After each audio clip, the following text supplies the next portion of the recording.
जिस विषय के बारे में आज हम सब लोग बैठकर आपके साथ लोगों को, सरकार को, ख़ास तौर पर पुलिस डिपार्टमेंट को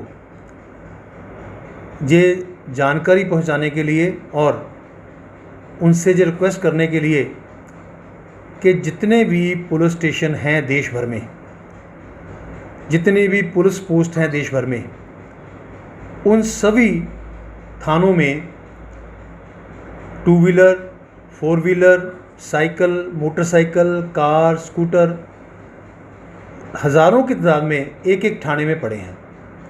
वो एक नेशनल लॉस है। और दूसरी तरफ सरकार का भी उनको मेंटेन करना, उसके स्पेस ऑक्यूपेशन, ये सारा सरकार का भी नुकसान है। और अगर वही चीज़ जो है वो समय पर काम पे आए तो उसका बहुत बड़ा लाभ भी हो सकता है। तो इसको देखते हुए एक 19/4/2010 को सुप्रीम कोर्ट में एक रिट का फैसला हुआ था, जिसमें ऑनरेबल सुप्रीम कोर्ट ने डायरेक्शन दी थी कि जो धारा सीआरपीसी की 451 और 457 है, उसके ध्यान में रखते हुए सरकारें, ड्यूटीज़ और डायरेक्टर जनरल पुलिस, ये सबको हिदायत थी कि इन प्रॉपर्टीज़ का डिस्पोज़ल करना। फिर मैं जब मेंबर पार्लियामेंट बना तो 19/4/2015 को पार्लियामेंट में मैंने एक क्वेश्चन दिया। उस क्वेश्चन के जवाब में सरकार ने इस बात को भी माना कि ऐसी रिट हुई है जिसमें डायरेक्शन दी गई है, और ये भी कहा कि टाइम टू टाइम वो राज्यों को डायरेक्शन देते रहते हैं। उसके बाद मैंने एक आर्टिकल इन्हीं बातों को लेकर अखबार में लिखा। इस आर्टिकल का यही मकसद था कि ये जानकारी जो है ये सारी लोगों तक और सरकार तक पहुंचाई जाए।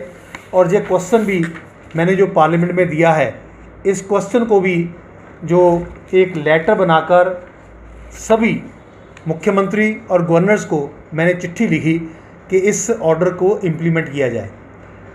और कई राज्यों ने मुझे उसका जवाब दिया कि हमने एक कमेटी बना दी है, लेकिन आज तक डिस्पोज़ल जो है वो नहीं हो पा रही।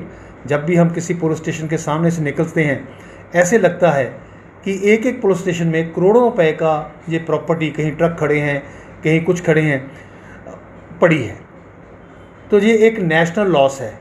इस लॉस को बचाने के लिए मैंने अब देश भर के सभी मुख्यमंत्री, लेफ्टिनेंट गवर्नर्स, एडमिनिस्ट्रेटर्स, उन सबको चिट्ठी लिखी है। उसमें मैंने ये इस क्वेश्चन का भी जिक्र किया है, सुप्रीम कोर्ट की जजमेंट का भी जिक्र किया है, और जो मैंने आर्टिकल लिखा है उसकी कॉपी भी मैंने साथ भेजी है। और रिक्वेस्ट की है कि आप जल्दी से जल्दी इस जो प्रॉपर्टीज़ हैं पड़ी हुई, इनका ऑनरेबल सुप्रीम कोर्ट की डायरेक्शन के मुताबिक डिस्पोज ऑफ कीजिए, नहीं तो कंटेम्प्ट ऑफ कोर्ट भी बन सकती है। अगर कोई एक्शन नहीं होता तो अगला स्टेप मेरा है कि मैं राइट टू इन्फॉर्मेशन के तहत ये इन्फॉर्मेशन सीख करेंगे कि कितनी कितनी प्रॉपर्टी डिस्पोज ऑफ हुई है और सरकार की क्या प्लानिंग है। अगर फिर भी कुछ नहीं होता तो अल्टीमेटली कोर्ट में जाना एक ऑप्शन रहती है।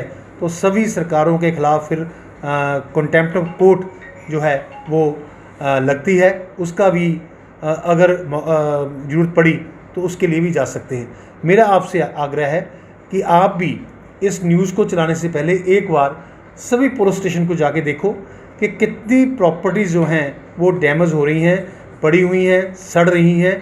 उनका रीयूज़ जो है किया जा सकता है, और सरकार भी उनको मेंटेन करने के लिए उनका स्पेस जो है वो भी यूटिलाइज होता है। उनको मैं कहता हूँ कि जल्दी से जल्दी इन प्रॉपर्टीज़ को डिस्पोज करके जो है अपना जो रेवेन्यू इकट्ठा होता है उसके लिए भी, चाहे वो पुलिस वेलफेयर के लिए यूज़ करें, चाहे जो पुलिस स्टेशन में लोग आते हैं उनके वेलफेयर के यूज़ करें।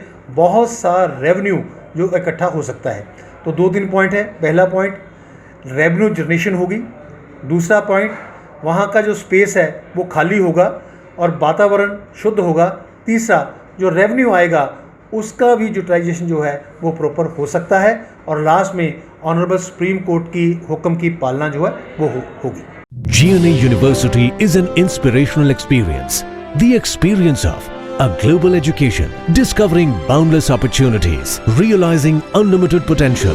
Come, experience finding the real you.